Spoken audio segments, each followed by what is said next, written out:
So I've not done a BMW i3 video in a long time, so I thought this video I would update just about how the car's doing and things like that. And battery degradation is definitely happening. I reckon now the car has lost about 10 miles of range from when I first got it back in 2015. So I'm just going to go into the service menu just now and check what the capacity reading is. I know that's not a reliable indicator, but I'll go by just how much to evaluate how much capacity. I'll go by the indicated capacity in the service menu, as well as how much miles I'm actually getting to a charge.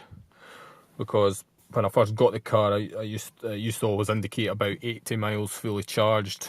Now the highest I'll get is about 70 or 68. So it's gone down quite a bit, and there was a time when I could actually get over 90 miles, well, roughly 90 miles indicated an actual real range, because they reset the system and unlocked extra capacity. But it's gone back down to what it was, because I don't think the battery really does have that much extra capacity, because it's getting quite old now. So that's where my battery capacity usually sits around now. It usually goes about, the highest it'll go to is about 17, whereas I remember when I first got the car it was at 18.6 and it would stay around there consistently. But now there is a pattern, like after they do the service resets, the capacity always declines. The indicated capacity here declines quite rapidly, and then usually evens out at a certain value for a very long time. And in this case it's evened out at 16.9 or 17, so I think it's losing about 2 or 3% per year, which is a bit unfortunate, but that's one of the things with batteries, they're not going to last forever. So I don't know if it will make it to the warranty period or not. I don't think I will get a new battery within the warranty period. What they do is, I think they replace individual cells to get back up to the warranty triggering capacity, which is about, I think it's roughly about 14 or 15 kilowatt hours. But then again, all the cells would age together at about the same rate. So if they replace one cell block with a very good cell block, then that's going to be the strongest, and it's just going to get dragged down. So I really don't see the point in that.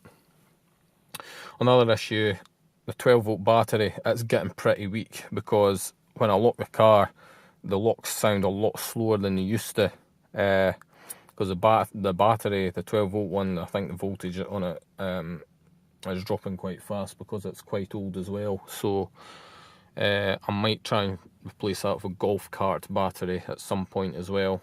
I've got one in the shed that's really good, so I might find a way to do that, because I'm certainly not paying BMW hundreds of pounds to do it, that's for sure. I think I mentioned the heated seat on the driver's side, it broke, so it only goes on for a little while and goes off again. Yeah, I mentioned that. Still got the seat cover, I don't need it so much now, it's getting warmer. But other than that, there's been no other problems.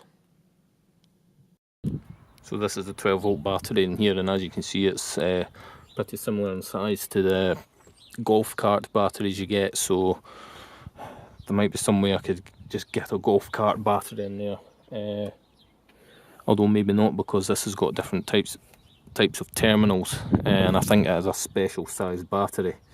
This is like those 22 amp hour golf trolley batteries, except it's got automotive terminals on it. And I'm not sure, but I think actually disconnecting the battery messes up something in the car with all your presets and everything as well. It resets all that back to what it was, which is just bloody stupid. I've never heard of like non-volatile memory, or EEPROM. It's quite simple, it's used in nearly everything. So there's a 22 amp hour golf trolley battery, and as you can see, it's sort of similar in size to what is in there. So I'm thinking I could somehow put that in there, but still the terminal issue.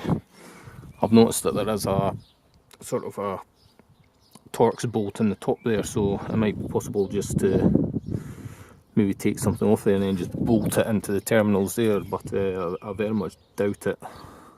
I really don't think that'll work. Plus this is a flooded battery, I think, but I'm not totally sure. I don't think it's a battery type you can get easily, unless you buy it straight from BMW, which I won't be doing. But I definitely think I will be able to do something with that.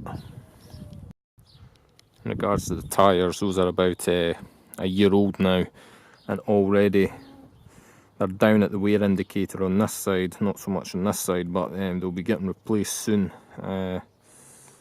And this car, it just burns through tyres quite badly, but that's also partly because I've been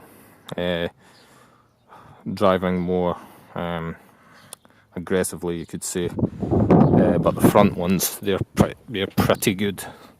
They've still got quite a lot of life left in them. I'm also hoping to replace the horn too eventually. The horn is hidden down in there somewhere underneath this bottle, so I'll just get an old horn out of a Vauxhall Astra or something like that, because anything's going to sound better than what's in it just now. So yeah, that's what I'll be doing with the car at some point.